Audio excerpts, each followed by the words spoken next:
말씀 함께 보겠습니다. 오늘은 누가복음 2장 11절 말씀입니다. 오늘 다윗의 동네에 너희를 위하여 구주가 나셨으니 곧 그리스도 주시니라. 아멘. 할렐루야. 오늘도 예배의 자리에 나오신 여러분들을 모두 진심으로 환영하고 축복합니다. 설교를 시작하는 제 인사말은 늘 같습니다. 오늘은 여기에 특별히 한마디를 더 붙여보려고 합니다. 메리 크리스마스. 아기 예수님 나셨습니다. 예수님 이 땅에 태어나셨습니다. 성탄절입니다. 크리스마스. 성탄절의 유래에 대해 이런저런 말이 많지만 오늘날 대부분의 사람들은 이 날을 축제 그 자체로 즐기기도 하고 이 땅에 구원자로 오신 아기 예수님을 진심으로 축하하며 축복하기도 합니다. 지난 설교에도 잠깐 말씀드렸지만 모든 것이 가능할 것 같은 날입니다. 특히나 사랑, 만남, 용서에 대한 설렘과 두근거림이 있습니다. 저도 오늘은 왠지 좋은 일이 일어날 것 같은 기분입니다. 강화된 사회적 거리두기로 인해 예배당에 함께 모여 예배를 드릴 수는 없지만 온라인 유튜브와 SNS 등으로 함께 예배 드리시는 여러분 모두를 진심으로 축복합니다. 다만 올해는 코로나19로 인해 많은 사람들이 어려움을 겪었고 지금도 힘들어하고 계십니다. 사회적으로 외면받거나 잊혀져가는 분들도 많이 계신 줄 압니다. 이럴 때일수록 우리 기독교회가 그리고 소명교회가 그런 분들과 하나님을 연결하는 다리의 역할 감당하기를 원합니다. 그것이 우리를 위해 그분들을 위해 이 땅에 오신 예수님의 뜻과 사랑이기 때문입니다. 사실 코로나19로 인해 예전 같은 성탄절 분위기가 나지 않는 것이 사실입니다. 정부와 보건당국은 가급적 모임이나 집회 등을 자제할 것을 요청하고 개개인분들도 위생에 그리고 또 사회적인 모임에 자제하면서 동참하고 있기 때문입니다. 올해는 이전처럼 시끌벅적한 연말연시가 되지는 않을 것 같습니다. 한편 한산한 번화가를 지나갈 때면 뭔가 아쉽고 허전하기도 하네요. 확실히 김이 좀 빠진 것 같습니다. 어제 크리스마스 이브였죠. 교회로 오는 길에 건널목에서 신호를 기다리고 있었습니다. 뒤편에는 작은 마트가 있었는데 직원 두 분이 나와서 이런 이야기를 하시더라고요. 올해 크리스마스는 영 분위기가 안 나네. 어쩔 수 없죠. 세상 사람들에게 성탄절은 한 해를 잘 마무리하면서 주어지는 일종의 포상휴가이자 보상 또는 피날레 같은 거였습니다. 거리마다 들려오는 캐롤과 찬양, 트리 장식, 한껏 들뜬 분위기와 파티. 한 해 동안 동고동락한 사람들과 만나서 술 한잔 하기도 하고 회포를 풀기도 하고 그렇게 마침표를 찍으며 다가올 새해를 기다리는 그런 시간. 그들에게 성탄절은 아마 그런 시간이었을 겁니다. 하지만 올해는 완전히 힘들어졌죠. 그런데 우리 그리스도인들에게도 성탄절이 그런 시간인 건가 생각해 볼 법합니다. 난생 처음 성탄절에 교회를 못 가게 됐다는 사람도 있고 성탄 예배 없는 교회가 어디 있느냐며 역정을 내시는 분들도 계십니다. 그분들의 진실된 마음을 제가 감히 부정하는 것은 아닙니다만 이 시국 2020년 이 코로나 시국의 성탄절이 무언가 허전하고 아쉬운 것이 혹여나 그저 성탄의 그 분위기를 즐기지 못하는 아쉬움 때문은 아닌지 우리 자신을 솔직히 되돌아봐야겠습니다. 얼마 전 인터넷을 통해 읽게 된 어느 목사님의 날카로운 분석과 지적에 제가 먼저 뜨끔했기 때문입니다. 그 글을 짧게 한 부분 읽어드리겠습니다.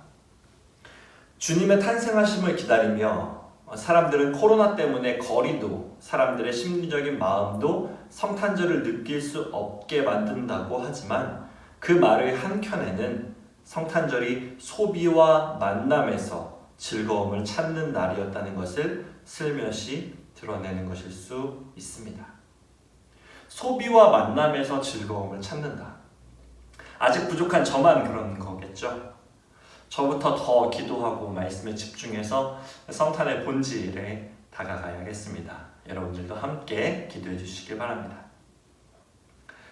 오늘 말씀의 제목은 영어입니다. Jesus Christ is coming to town. 여러분들도 잘 아시는 캐롤송이죠? Santa Claus is coming to town 에서 차용해 봤습니다. 어색하게 번역, 의역을 살짝 덧붙여서 해보자면 예수 그리스도께서 우리 마을에 오셨다 정도가 되겠습니다. 저는 이 문장이 성탄의 핵심을 잘 담고 있다고 생각합니다. 이 제목에는 크게 두 가지 축이 있습니다. 먼저는 예수 그리스도, 그리고 우리 마을에 오셨다. 예수님께서 오셨다. 예수님께서 이 땅에 오셨다. 이것이 성탄의 메시지 전부입니다. 이건 왜 어떤 메시지를 더하든지 간에 핵심은 결국 예수님께서 우리를 위해 이 땅에 오셨다는 것입니다. 오늘 우리도 그 말씀을 함께 살펴보면서 우리에게 주시는 믿음의 자세와 성탄의 교훈, 그리고 우리는 어떤 삶을 살아야 하는지 짧게 한번 말씀 나누고자 합니다. 오늘은 특별히 여러분들과 한 구절 한 구절 여러 말씀들을 보면서 살펴보겠습니다. 먼저는 오늘 함께 봤던 누가복음 2장의 말씀입니다. 오늘 다윗의 동네에 너희를 위하여 구주가 나셨으니 곧 그리스도 주시니라. 우리는 지난 강림절 4주간 기다리며 기도하고 기대하며 기뻐하다라는 주제로 말씀 나눴습니다. 아기 예수님이 이 땅에 나신 사건을 기록한 복음서 이곳저곳을 살펴보면서 성탄을 대하는 우리 믿음의 자세를 다시 한번 되돌아봤습니다. 많은 이야기들이 있었죠. 주님을 기다리고 하나님의 사람이 되길 기도하며 말씀이 성취될 것을 기대했습니다. 그리고 임마누엘의 별을 따라 마침내 유대인의 왕을 만난 기쁨을 누리기도 했죠. 이 모든 것들에는 중요한 전제가 있다고 말씀드렸습니다. 그것은 예수님께서 이 땅에 오셨다는 것입니다. 이 진실된 사실에서 출발하지 않으면 그 모든 것들은 헛것이 될 것입니다. 그런데 우리는 다시 한번 짚고 넘어가야겠습니다. 예수님께서 이 땅에 나셨습니다. 예수 그리스도, 메시아, 지독한 이 현실에서 우리를 일으켜줄 구원자. 구약의 많은 예언은 그리스도를 향한 약속과 열망에 가득 차 있습니다. 하지만 그것들은 직접 눈으로 볼 수 없었던, 그저 바라고 있을 수밖에 없었던 것들이었습니다. 전쟁을 끝낸 왕은 많이 있었습니다. 포로 생활에서 탈출하게 해준 지도자들도 많이 있었죠. 하지만 그때뿐이었습니다. 백성들은 다시 창검과 화마에 휩싸였고 가난과 고난, 도태에 빠졌습니다. 왜 그랬을까요? 왜 그럴 수밖에 없었을까요?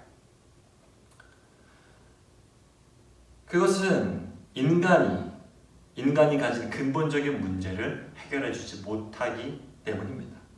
바로 죄입니다. 그래서 하나님은 아들 예수를 이 땅에 보내실 수밖에 없었습니다. 우리를 구원하기 위해서입니다.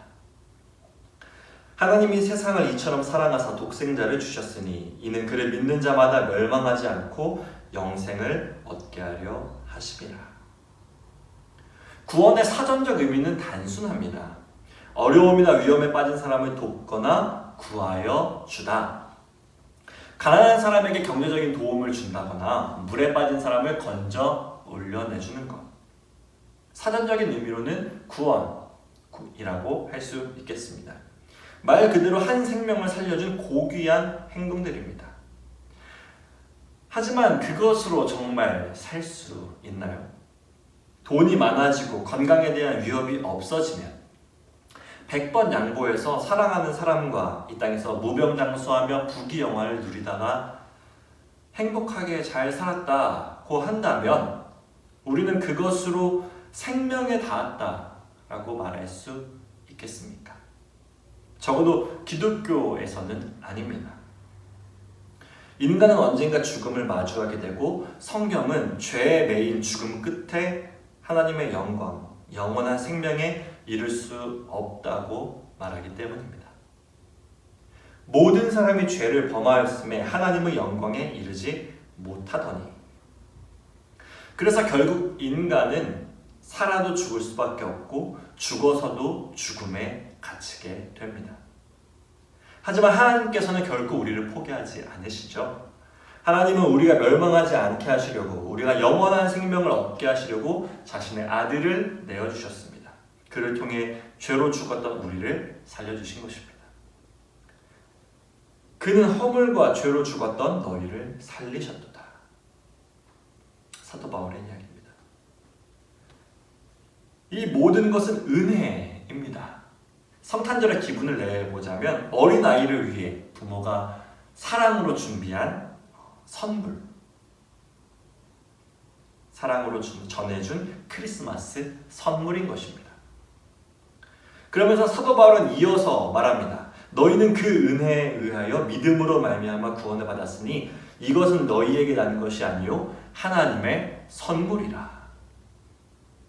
선물에는 자신의 의지나 기여가 없습니다. 요즘 유행하는 자기 자신을 위한 선물이라거나 엄청 눈치를 줘가면서 기어코 받아낸, 기어코 뜯어낸 선물이 아니라면 선물은 전적으로 주는 사람의 마음과 호의입니다. 구원도 마찬가지입니다. 내가 구원을 받기 위해 노력하거나 애쓴 것이 아니라 하나님이 우리를 사랑하신 것이고 결정적으로 예수님께서 우리에게 오신 것입니다. Jesus Christ is coming. 예수님께서 오셨다. 생명과 구원에 대해 이야기하실 때 예수님의 말씀은 항상 이렇습니다. 내가 온 것은 양으로 생명을 얻게 하고 더 풍성히 얻게 하려는 것이라. 인자가 온 것은 잃어버린 자를 찾아 구원하려 함이니라. 내가 온 것은, 인자가 온 것은 이것이 구원자의 모습이고 핵심입니다. 그리고 그것을 기뻐하는 성탄의 시작이기도 합니다. 예수님이 우리에게 오신 것. 2000년 전 오늘 우리를 위해 이 땅에 오신 예수님을 인정하고 맞이하는 것으로 성탄의 기쁨 누리시는 저와 우리 소명교회 되기를 진심으로 축복합니다. 이어서 생각해 보겠습니다. 예수님께서 우리를 구원하기 위해 오신 것은 선물과 같다고 말씀드렸습니다. 뇌물의 성격이 있는 것이 아니고서야 선물은 받는 사람에게 무언가를 기대하지 않습니다. 그저 기뻐하고 누리기를 바라는 정도일까요? 다시 돌아올 대가를 바라면서 주는 선물은 없습니다. 은혜로 주신 하나님의 선물도 이와 같습니다. 하지만 선물의 대가로서가 아니라 자기를 내어주기까지, 자신의 아들을 죽음에 내어주기까지 사랑하신 그 사랑의 마음으로 우리에게 바라시는 것이 하나 있습니다. 바로 우리가 서로 사랑하는 것입니다. 둘째는 이것이니 내 이웃을 내 자신과 같이 사랑하라 하신 것이라. 이보다 더 큰 계명이 없느니라. 서기관 중에 한 사람이 예수님께 나와서 물은 질문입니다. 모든 계명 중에 첫째 되는 계명이 무엇입니까? 예수님께서는 하나님을 사랑하라, 그리고 내 이웃을 내 자신과 같이 사랑하라고 대답해 주십니다. 사랑이신 하나님은 우리도 자신을 닮아 사랑하기를 원하십니다. 그리고 이 사랑에 대한 분명한 대상도 정해주십니다. 내 이웃. 오늘 설교를 시작하면서 잠깐 언급드렸습니다만 코로나 시국으로 인해 얼어붙은 경제며 사회적인 분위기며 모두가 참 어렵습니다. 하지만 그 중에서도 특별히 더 어려운 분들도 계십니다. 직접 방문해서 도와드려야 하는 독거노인이나 소년, 소녀 가장, 작은 것 하나에도 도움이 필요한 요양병원, 거리의 노숙자 등 사회 취약 계층들입니다. 이들에게 관심과 도움이 필요한 것은 단지 경제적인 어려움 때문만이 아닙니다. 추워지는 날씨가 계속될수록 사회적 거리두기로 인해 얼굴을 마주하기가 어려워질수록 사랑에 목말라지기 때문입니다. 사랑에 목말라지는 것, 그것은 점점 하나님을 잊어가는 것입니다. 이런 때야말로 교회가 나섰으면 좋겠습니다. 나서야만 합니다. 지혜로운 방법을 통해서 말이죠. 중요한 것은 하나님의 구원을, 예수님의 오심을 선물로 받은 우리 자신만을 위해서 사는 것이 아니라 그 선물을 주신 하나님께 보답하며 응답하며 사는 것입니다. 받은 사랑을 이웃과 나누는 것을 통해서 말입니다. 사도 바울의 말입니다. 그가 모든 사람을 대신하여 죽으심은 살아있는 자들로 하여금 다시는 그들 자신을 위하여 살지 않고 오직 그들을 대신하여 죽었다가 다시 살아나신 이를 위하여 살게 하려 함이라. 아멘. 우리를 위해서 이 땅에 오신 분, 우리를 살게 하기 위하여 자기가 죽으신 분, 그분을 위하여 사는 삶, 그것이 이번 성탄 우리가 가슴 깊이 받아야 할 메시지라고 생각합니다. 오늘은 말씀을 짧게 정리하려고 합니다. 성탄절이죠. 아기 예수의 탄생을 축하하는 이 절기, 그것은 예수님께서 우리에게 오신 것입니다. 예수님의 오심은 죄로 죽을 수밖에 없는 우리를 구원하기 위한 선물입니다. 그리고 사랑으로 받은 이 선물을 이웃을 향해 나누는 것을 통해 하나님을 위한 삶을 살아야 합니다. 2020년 성탄절 설교를 마무리하며 제가 가장 좋아하는 성경 구절을 여러분들께 선물처럼 드리고 싶습니다. 여러분 사랑합니다. 사랑하는 자들아, 우리가 서로 사랑하자.